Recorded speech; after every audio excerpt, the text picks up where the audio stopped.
नमस्कार, शेयर बाजार लाइव में आप सभी का स्वागत है। और पूरे अगर आप देखें भारत की नजर जिस आंकड़े पर है वो है SGX निफ्टी, और साथ ही साथ पूरी दुनिया की जिस आंकड़े पर नजर है वो है कि एग्जिट पोल के बाद, अब एग्जैक्टली अगर आप देखें जो ओपिनियन पोल्स हैं उसके बाद, एग्जिट पोल्स के बाद एक्चुअल नंबर्स क्या है। 382 सीटों में से ऑलमोस्ट आप देखिए 150 सीटों पर काउंटिंग पूरी हो चुकी है और अब तक का ट्रेंड अच्छा नहीं है। 155 अंक नीचे इस वक्त एसजीएक्स निफ्टी, और आपकी स्क्रीन पर आप देखें तो ये 168 सीटों के आंकड़े आ चुके हैं। और इसमें से अगर आप देखें तो ऑलमोस्ट 51% का, अगर आप देखें 51% का स्टैटिस्टिक्स उनके साथ जा रहा है जो है लीव, यानी जो कि यूरोजोन से एग्जिट करना चाहते हैं। उनका जो स्टैटिस्टिक्स का आंकड़ा है वो चला गया है करीब करीब 51%। और अगर आप देखें जो रिमेन का स्टैटिस्टिक्स है, अगर आप देखें वो अब स्लिप करता हुआ नीचे, अगर आप देखें ये 50 की ट्रैजेक्टरी से नीचे आ चुका है और ऑलमोस्ट 49%। तो यहाँ पे एक जो डिफरेंशियल था वो काफी बड़ा क्रिएट हो गया है। सुबह अगर आप देखें स्थिति बिल्कुल नहीं थी। दरअसल अगर आप देखिए कल हुआ क्या, कल जब 10 बजे के आसपास वोटिंग क्लोज हुई उसके बाद कुछ ओपिनियन पोल्स के आंकड़े आए, कुछ एग्जिट पोल के आंकड़े आए, और उस आंकड़े में कहा जा रहा था कि शायद ब्रिटेन जो है वो हिस्सा रहेगा। कुछ टेलीफोनिक अगर आप देखें जो पोल्स थे उन्होंने एग्जैक्टली रिफ्लेक्ट ये किया कि शायद ब्रिटेन हिस्सा रहेगा। लेकिन जब एक्चुअल वोटिंग जो काउंटिंग स्टार्ट हुई और कुछ ऐसी अगर आप देखें जगह के, जैसे संडरलैंड के आंकड़े जो आए उसने चौंका दिया। 61% अगर आप देखें लोगों ने कहा कि नहीं, हमें यूरोजोन का हिस्सा नहीं रहना है। आई थिंक वो गया, उसने अगर आप देखें वर्ल्ड मार्केट को सरप्राइज किया। वॉल स्ट्रीट पे वॉलेटिलिटी बढ़ी। अगर आप देखें पाउंड कल ऑलमोस्ट 1.40 की ट्रैजेक्टरी तक क्रैश हो गया, और उसके बाद देखिए पूरी रात से ही ये तमाशा जारी है। और इस बीच आप देखिए सुबह आप देखिए ये इनफैक्ट मैं आपको एक 72% ब्रेक्जिट को लेकर, आई मीन ये आप देखिए जो वहां पे एक सट्टा बाजार होता है ना, वहां जो स्पेकुलेशन मार्केट होती है वो एग्जैक्टली अगर आप देखें 72% का स्टैटिस्टिक्स कर रहा है एग्जिट। अब ब्रिटेन रिमेन का आंकड़ा जो है वो करीब करीब 33 का, यानी अभी जब मैं इनफैक्ट इस स्टूडियो में आया, यकीन मानिए लगभग 5 मिनट में ये आंकड़ा 50 की ट्रैजेक्टरी से घटकर अब 33, यानी इस वक्त ब्रिटेन को लेकर जो कयास थे हमारे पोल्स के कि शायद ब्रिटेन हिस्सा बना रहे, वो अब वास्तविकता नहीं होगी। और एक बार जरा एसजीएक्स निफ्टी दिखाइए। देखिए आज सुबह से अगर आप एसजीएक्स निफ्टी को देखिए, कभी 150 कभी 200 अंक नीचे, कभी रिकवरी, थोड़ा सा पुल बैक लेता है। लेकिन अब ये जो एग्जिट ब्रेक्जिट के आंकड़े हैं वो वाकई अगर आप देखें क्योंकि अब ऑलमोस्ट आप देखिए जो 200 सीट के आंकड़े आ चुके हैं आपके पास, और अब 170 अंक नीचे डिसाइसिवली एसजीएक्स निफ्टी 8200 के नीचे। दीपाली, बिल्कुल, जो लीडिंग पोस्टर्स हैं वो इंडिकेट यही कर रहे हैं कि ब्रेक्जिट शायद मोस्ट लाइकली हो, और जो फिगर्स हैं वो इतने टाइट हैं, इतने क्लोज हैं कि अभी कुछ भी प्रेडिक्ट करना ठीक नहीं होगा। लेकिन इतना जरूर है कि इन फिगर्स को सभी ग्लोबल इक्विटीज काफी क्लोजली ट्रैक कर रहे हैं, क्योंकि आप मोमेंटम देखिए एशियन मार्केट्स में,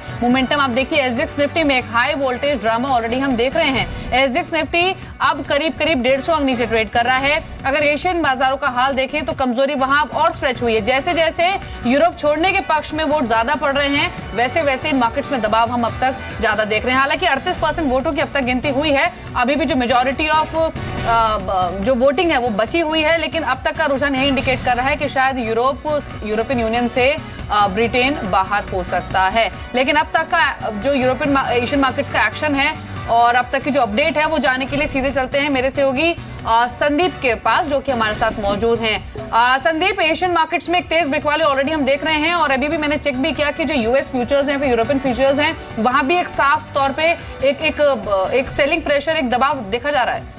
बिल्कुल, अगर आप यूएस की और यूरोप की क्लोजिंग देखें तो वो कहीं ना कहीं ये फैक्टर इन कर रहे थे कि शायद जो रिमेन कैंप है उसके जो वोट्स हैं वो ज़्यादा निकल के सामने आएंगे। यही कारण था कि यूएस कल जब बंद हुआ तो 1.5% के आसपास की मजबूती थी, और यूरोपियन मार्केट्स भी 2% के आसपास तक की जो तेजी है वो लेके बंद हुए। लेकिन अब जो शुरुआती आंकड़े निकल के सामने आ रहे हैं उसके बाद देखिए एशियन मार्केट्स में काफ़ी तेज वॉलेटिलिटी का सेशन जो है वो साफ तौर पर देखने को मिल रहा है। करीब अगर आप 7 बजे देखें तो पहली बार ऐसा हुआ था, जब मैं सारे जो रुझान मैंने अभी तक देखे हैं, 7 बजे पहली बार ऐसा हुआ था जो रिमेन कैंप है उसकी तरफ जो पड़ रहा था पहली बार पलट के उनकी तरफ आया था। तो उस समय हमने देखा था एसजीएक्स निफ्टी जो कि करीब 140 अंक तक लुढ़क गया था, वो रिकवर होकर 60 पॉइंट तक आ गया था, यानी कि 80 पॉइंट के आसपास की रिकवरी आई थी। लेकिन उसके बाद से देखिए लगातार जो एग्जिट यानी कि जो ब्रेक्जिट कैंपेन है उसमें हम देख रहे हैं कि उसका पलड़ा काफी भारी, और अब कहीं ना कहीं 51% के आसपास के जो वोट्स हैं अब तक जो काउंटीज के रिजल्ट आए हैं वो इसके फेवर में है कि शायद ब्रेक्जिट हो जाएगा। यही कारण है कि निक्के जो हमने देखा था कि 400 पॉइंट तक रिकवर हुआ था निचले लेवल से, एक समय ग्रीन में भी आ गया था, अब फिर से वहां पे देखिए लाल निशान के साथ कारोबार हो रहा है। इनफैक्ट एशियन मार्केट फिर से अगर आप देखिए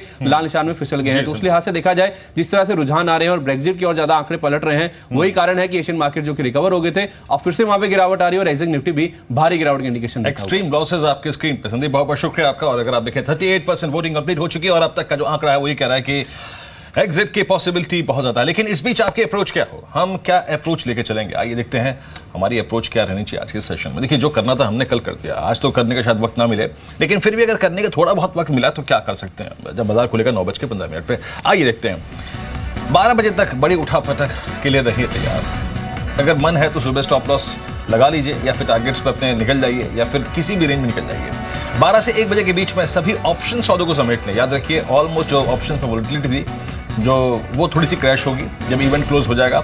और 12 बजे के बाद आप उम्मीद कर सकते हैं कि इंडिया विक्स में रिट्रेसमेंट आए। पोर्टफोलियो के लिए अपनी आप 8,000 की पुट इस जो अनसर्टेनिटी है उसके बीच में खरीद सकते हैं। अगर आपका सुबह मन है अपने पोर्टफोलियो को रक्षा देने के लिए, सुरक्षा प्रदान करने के लिए, हेजिंग के प्रोस्पेक्टिव से, तो याद रखिए अब तक हालांकि देखिए जब ये मैंडेट बनाया था, जब ये सोच बना रहे थे, उस वक्त शायद आंकड़े इतने खराब तरीके से नहीं थे। लेकिन अब क्योंकि ब्रेक्जिट का आंकड़ा शायद ये कह रहा है कि ब्रिटेन बाहर निकल जाएगा, ऐसे में अब आपको थोड़ा सा अपने हेजिंग के प्रोस्पेक्टिव से काम करना पड़ेगा। टीएस हरी हमारे साथ है बात करने के लिए। Hari, I think circumstances, situation, statistics कितने वाइल्ड तरीके से बदल रहे हैं। और यकीन मानिए हरी, पिछले 15 मिनट में तो स्टैटिस्टिक्स बिल्कुल पलट गए। जहां पर 51% रिमेन का आंकड़ा था, अब वो चला गया है ऑलमोस्ट 49% और एग्जिट 51%। एंड स्पेकुलेटर्स जो हैं वहां पर वो ऑलमोस्ट 67% प्रोबेबिलिटी दिखा रहे हैं कि एग्जिट होगा। ऐसे में आपकी राय हरी, कहां तक रिट्रेस हो सकते हैं? देखिए, दो चीजें मैं याद रखनी चाहिए। पहली बात तो यह है कि अभी just about 40% of the seats पे काउंटिंग हुआ है और 60% सीट्स अभी बाकी है। और तो ये जो गैप है बिटवीन रिमेन एंड एग्जिट, ये काफी जल्दी बदल सकता है। दूसरी बात यह है कि जब हमने स्कॉटलैंड में सेशन वोट किया था, तो जो अनसर्टन वोट्स थे, वो uncertain votes eventually went towards the status को। तो मेरा मानना है कि यहाँ पे भी काफी हद तक अनसर्टन वोट्स है जो डिसाइड नहीं हुए हैं, और जो डिसाइड नहीं हुए इवेंचुअली वो लोग स्टेटस को की तरफ जाएंगे। तो जब वो अनडिसाइडेड वोट्स आएंगे तो मैं मानता हूं कि फिर से जो पलड़ा है वो इनका भारी, रिमेन का भारी हो जाएगा।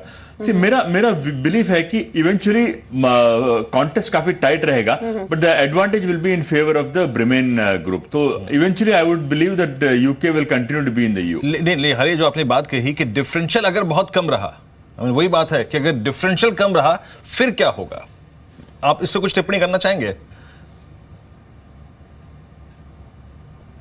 देखिए, इसमें दो चीजें, एक तो जो वोट परसेंटेज है और दूसरा there is a decision that the prime minister of UK can take. और मैं मानता हूं कि यदि डिफरेंस बहुत नैरो भी रहा तो eventually the prime minister of UK can still take a decision that they will remain in the EU. ये एक एग्जीक्यूटिव कॉल है जो प्राइम मिनिस्टर ऑफ यूके ले सकते हैं। जी, लेकिन हरी, अब जिस तरह से आपने बिल्कुल राइटली पॉइंट आउट किया कि जो अर्बन वोटर्स की भी सोच है वो अभी वो मालूम नहीं है, और तब जब अर्बन वोटर्स की जो सोच पता लगेगी उसके बाद जो फिगर है ये बिल्कुल उलट सकती है। यानी रिमेन की तरफ जो वोट्स हैं वो नंबर ऑफ वोट ज्यादा जा सकते हैं, क्योंकि अब तक के जो जिन काउंटी में अब तक की वोट काउंटिंग हुई है उनमें संडरलैंड, मिडल्सबोरो, ये इस तरह की एरियाज है जहां पर एक्चुअल में कैंपेन शुरू हुआ था ब्रिटेन के एग्जिट को लेकर। तो डेफिनेटली फिगर्स अभी चेंज हो सकती हैं, लेकिन एसजेएक्स निफ्टी 125 अंक नीचे है। इनफैक्ट 125 अंकों से ज्यादा ही कमजोरी दिखा रहा है। इसी क्वांटम में इतनी ही नीचे आप एसजेएक्स निफ्टी को ओपन होते हुए देख रहे हैं।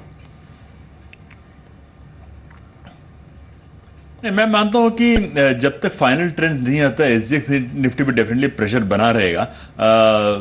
मैं मानता हूं कि जब ट्रेडिंग शुरू होगा तो डेफिनेटली आई थिंक काफी प्रेशर देखने को मिलेगा। बट यदि आप एक ट्रेडर हैं तो आई थिंक आपको यहाँ पे एक रिस्क लेके स्टॉप लॉस लगा के लोअर लेवल्स पे एसजीएक्स निफ्टी खरीदना चाहिए। क्योंकि जैसे मैं कह रहा था, इवेंचुअली जब दो ब्रॉड ट्रेंड्स है, एक तो urban voters are more incline towards being in the EU, दूसरी बात है कि जो यूके की यंगर क्राउड है, यंगर क्राउड चाहती है कि ईयू में रहे, ओल्डर क्राउड चाहती है कि बाहर निकल जाए। तो जब ये सारे अर्बन वोट्स आएंगे तो मैं मानता हूं कि ये स्टेटस और ये ट्रेंड काफी हद तक बदल सकता है।